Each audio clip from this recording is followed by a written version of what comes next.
Hi guys, and welcome to this month's Will I Buy It video. I film these videos once a month, kind of going through my needs, nopes, and wants. So things that I know I'm going to need to purchase in the month because I'm running out of something.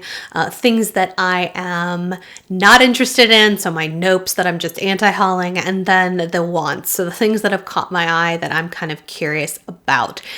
This month's going to be a little different. I feel like we're in a very different environment, a very different climate. I know here in the United States that things are continuing to escalate and feeling bigger and bigger every single day. For me personally, I've been incredibly blessed that I work in an industry that has been declared essential and that has actually continued to do very well. I work in the pet industry, and so, you know, I laugh, we're like 1 degree of separation away from toilet paper in terms of like purchases, because people, when they were thinking about essentials or things they wanted to stock up on, things for their pet was definitely clearly high up on their list, because the number of retailers and brands that I know I have heard from in the past several weeks going, holy crap, we need more. So as a result, I feel like my day-to-day life has been fairly busy. And, you know, I have been working from home for years now. So I've worked from home for probably the last 7 years. So I'm very used to that sort of work at home behavior. I traveled quite a bit. I would say probably a third of my job was travel. And so that's been a shift of not having those regular trips kind of popping up on my calendar. But like in terms of like my life and how this has impacted me, I feel like I've drawn a lucky straw, I guess is what I would say. And so I feel very fortunate at this point in the sense that I'm, you know, in a stable job. I'm able to do my job remotely. I'm able to quarantine. I'm able to do the social distancing. And so as a result, my income hasn't been affected the way that I know millions and millions of people's lives have been. And so I honestly debated whether or not I even wanted to film this video, because I just wasn't sure if I wanted to kind of talk about purchasing things and so on and so forth. And so I wavered, honestly. I wavered for days, and I'm actually filming this on April 4th. So I typically try and film these before the month actually begins. But ultimately, I've decided that I do want to film this video. It does link to my beauty budget in terms of me reporting out to you guys at the end of a month what I've spent my money on, and then talking about what I'm thinking about for the next month. But this is going to be a little bit different. I made the decision not to talk about just every new release out on the market. And instead, what I want to focus this video on is my needs. So the things I know I'm going to need to repurchase. And then some of the smaller indie brands that I think I'm going to shift my money towards versus these like big, huge cosmetic companies. I want to vote with my dollar. I still can afford to buy makeup. I can still afford to try some new things for my channel. I'm very blessed to do that. And so I would like to spend that money towards female-owned businesses, towards indie brand owners, towards people who have those small businesses that are going to be far more impacted by this, by simply the nature of their size. And so I want to spend my dollars in that direction this month. So I'm going to talk about some of the indie releases that have come out and some of the things that I am probably going to purchase in the month of April to support those businesses. A couple of things that I know I need to purchase. So this is in my needs category. I need to get some more Paula's Choice 2% BHA solution. I use this. My husband uses it. We are running very low, so we will be placing an order for that here. In fact, I think I actually have already ordered that. I also know I'm going to need some dry shampoo. I thought I had a bottle of, actually this morning, funny story. I went to go put some dry shampoo in my hair because this was like third day hair and I wasn't planning on washing it this morning. Oh, I'd used up the rest of my Kristin Ess Dry Shampoo and I didn't have any more of my Living Proof one. So I went into my closet because I had actually found a bottle that had rolled behind in my closet that I'd forgotten about, that I had been given from my hairstylist. It was from Moroccan Oil. And I thought it was the Moroccan Oil dry shampoo. When I found the bottle, I'm like, oh, cool. I've got one dry shampoo. I'll use up these other ones I have, and then I'll use that before I have to purchase anymore. So this morning, I was like, oh, time for some dry shampoo. I go grab that Moroccan Oil, and I start spraying it in my hair, and I'm like, gosh, this Moroccan Oil one is really sticky. And I'm like, why is this making my hair so weird? I guess maybe I don't like their dry shampoo. And then I look down at the bottle and it says dry texture spray. So I sprayed, you know, a good, just like all over. And so my hair was just like shellacked to my head because I had sprayed so much of this just all in my roots and all over. It was completely ridiculous. So anyway, I had to jump in the shower for that. And now I realize that I am 100% out of dry shampoo. I have a backup bottle of dry texture spray, but zero dry shampoo. So I will probably be running to Target at some point when we need to pick up some essentials. Our Target has a really nice grocery section. And so I've been running in there and making some purchases there because it allows me to get things like my contact solution or my dry shampoo, or it has the tea that I love, all in one stop as opposed to having to go to lots of different places. So at some point I will probably pop into Target and pick that up. All right, so that wraps me up for my needs. Let's talk about some of the indie brands that I want to support this month. I will say I kind of had this thought on a couple days ago on like the 2nd of the month about, you know what, let's shift the dollars and my thinking towards this direction. And before I had that sort of epiphany on the 1st of the month, the day before, I had placed an order. And so I did get the mini retro palette from Natasha Denona. This is up on my Instagram if you want to see some swatches of it. I think I saved it in my saved swatches of my Instagram stories. So I did pick this up. It has come in the mail. I will be playing around with this, but this is probably my last. I don't know. Would you consider Natasha Denona indie? I would have to research. If Natasha Denona herself as a makeup artist owns the brand, then I guess I would consider it to be a woman-owned indie brand, even though it's more on the luxury high-end side and it's carried at Sephora. I mean, and a lot of indie brands that I love and support have gotten picked up by Ulta and Sephora, but they were backed by the dollars and the development of a smaller, you know, of a woman or a smaller company versus, you know, I wouldn't consider Fenty to be an indie brand. They are, although it's a brand that Rihanna definitely has a stake in, they've got the main, what is it, Kendo or whatever, that huge big brand that does brand developments for a lot of Sephora products, backing Fenty. So like that's an example of like, I wouldn't consider Fenty to be that indie sort of women-owned brand. So a couple brands. Sydney Grace. I have been talking for a couple months here about the Sydney Grace Enduring Love palette. It's been in and out of stock a couple of times and I've missed some of the restocks.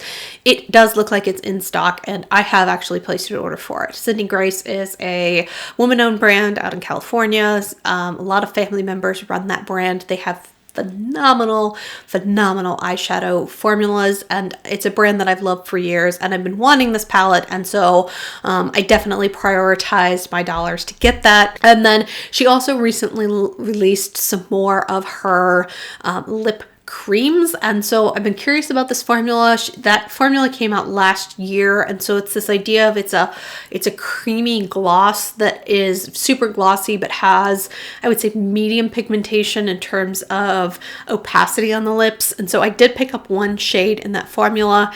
I'm very excited to play around with it. I had a hard time picking a shade because I think she's done some really beautiful shades. They're just a great brand. Their products are fantastic. Their cream eyeshadows are amazing. Their powder eyeshadows are amazing. Their blushes and highlighters I have absolutely loved and adored. And I feel validated every time I see like Tim Talia's website review Sydney Grace, because like she's almost always giving them A or A+ ratings for everything, because even she is like completely blown away by their formulas. So another brand I want to support is Aether Beauty. Aether Beauty is woman owned. It's pretty much owned and run and operated by a single woman. She may have a little bit of help, but not a lot. I've chatted with the owner, Tila, on Instagram. I think she's absolutely a sweetheart. I've purchased some things off of her website, her rose quartz and her amethyst palette, and I've absolutely loved them. So when I saw that she was coming out with a face palette that included a highlighter and 2 blushes, I was definitely perking up.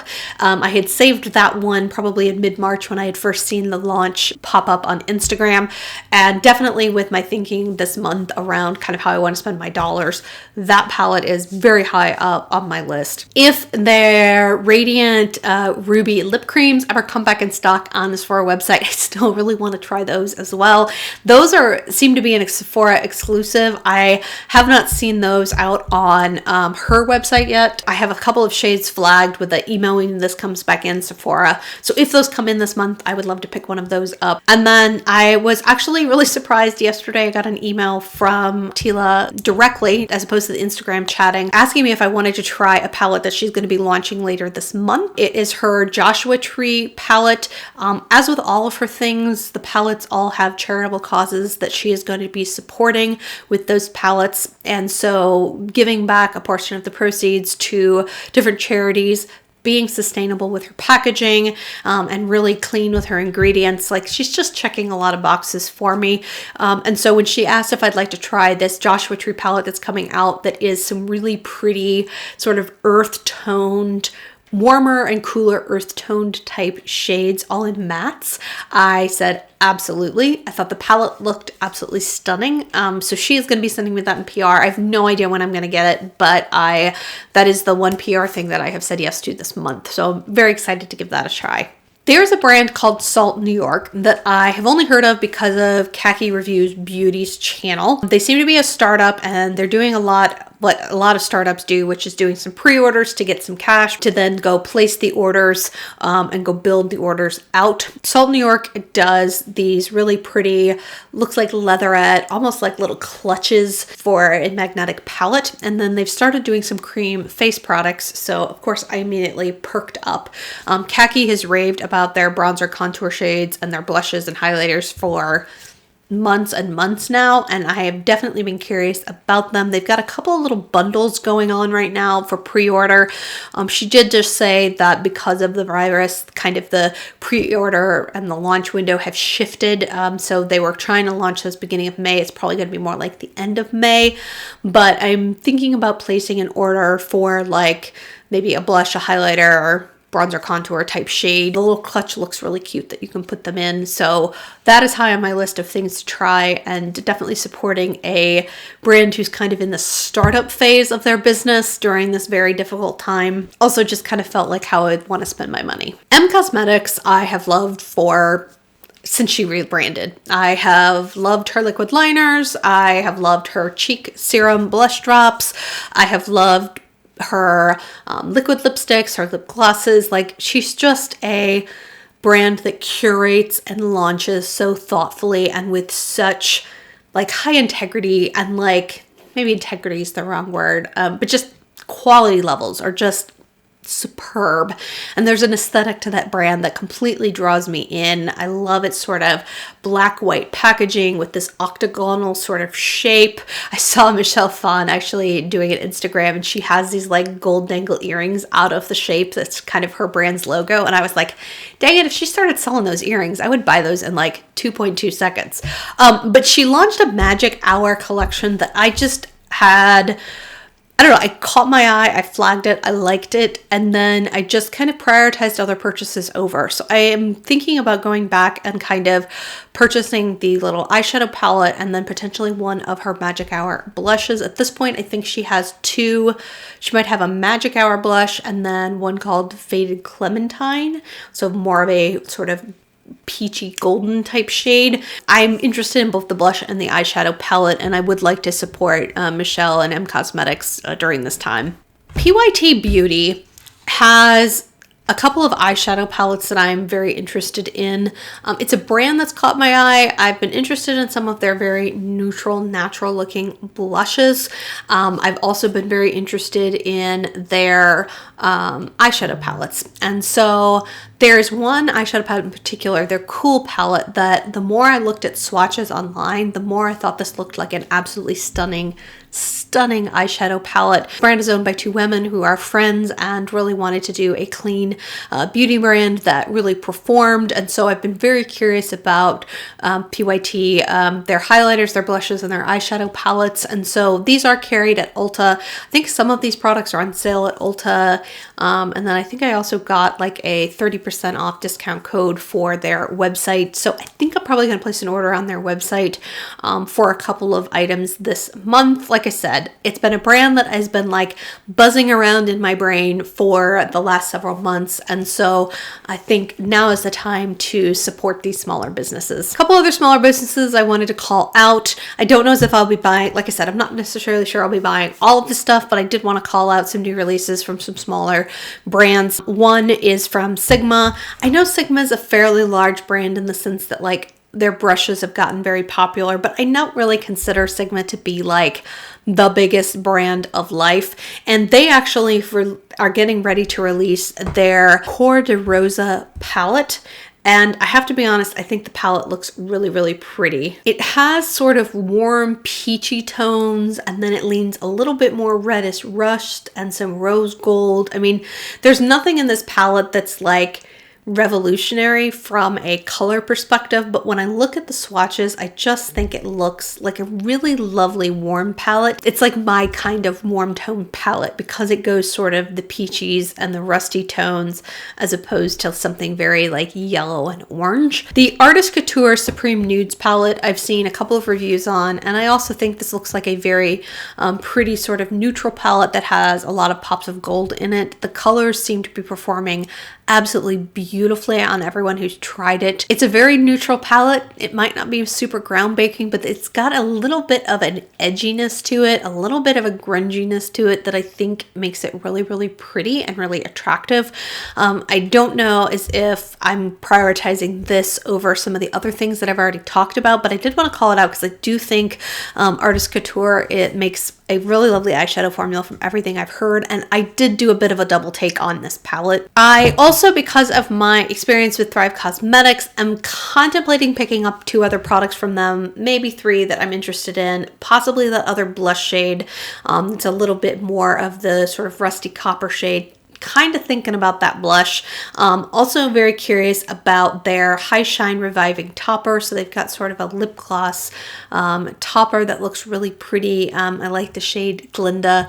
And then I'm kind of curious about their Triple Threat color stick. So they've got sort of a cream blush stick that, you know me and cream blush right now, I'm all in it. So when I was having a hard time deciding when I first placed that Thrive order, did I want to go powder or did I want to go cream? And I ended up going powder simply because I was getting a powder bronzer as well. But I still have my eye on that blush stick from Thrive, and I really like what Thrive stands for. And I've been watching them through this whole pandemic, and I've been watching them look for active ways to like reach out and use the money that they have to support people, support communities. And so it's like those are the kinds of groups that I want to be supporting right now. And then Dominic Cosmetics, who is a solo female-owned brand. Kristin Dominic has a channel here on YouTube, but she's built this really beautiful brand. I love her latte palette. She has come up with some really interesting color combos for eyeshadow palettes. Even if I haven't made the decision to purchase them, I have certainly respected her ability to find themes and color stories that I just hadn't seen before. And so she is releasing some new cream highlighters, skin glosses in 4 different shades. They've got sort of a pearly cream, white shade, a peachy shade, more of a rose gold. And then there's a bronze shade, which, you know, when I look at those swatches, I'm like, oh, could I wear that as a contour shade? Like, is that bronzy enough that I could use this highlighter as a bronzer all over my face? Or is that too much glow? Is that too extreme? I kind of want to see some more like live swatches from people to decide if, you know, that bronzy shade at the bottom really could be a bronzer for me. But regardless, I think for the foreseeable future, like I said, because I want to be supporting these brands during this time, I think I'm going to probably pause on picking up the Fenty products, and instead I will probably pick up the cream highlighter from Dominic Cosmetics and support this small indie brand instead. And then I've also been thinking about buying another brush or 2 from PYT Beauty. I was so impressed with the brushes I got from her last month, and there is a 106 round foundation brush that seems like it might kind of fit into this like trying makeup brushes to put on foundation thing that I've been into lately. So I have my eye on her brushes in general, but in particular that 106 brush. And then I'm thinking about picking up a little Makeup Geek quad the next time I am at Target. I'm not sure which one, but I'd like to support this brand as well. I would like their launch at Target and sort of relaunch at Target to be successful. And I really admire everything that Marlena is doing to keep her employees taken care of. And so the next time I'm at Target to pick up groceries and some other essential items, I may pop over into the beauty section and just grab one of those quads. I know I love her formula. I've really enjoyed playing with the singles that I've picked up, and these are in sort of a, they are her singles in a tiny little quad format in a magnetic palette. I thought the magnetic palette for sort of 4 shades would be nice to have for travel, and then maybe having a few more of shades from this new launch from her would be fantastic as well. So that kind of wraps me up for the things that I am thinking about purchasing for the month of April. I hope you guys understand kind of the reason I've pivoted this series a little bit from talking about everything and just talking about these indie brands. But I hope you guys are doing well. I hope you're doing everything in your power to take care of yourself both physically and mentally during this very difficult time frame, and hopefully leveraging some YouTube content to kind of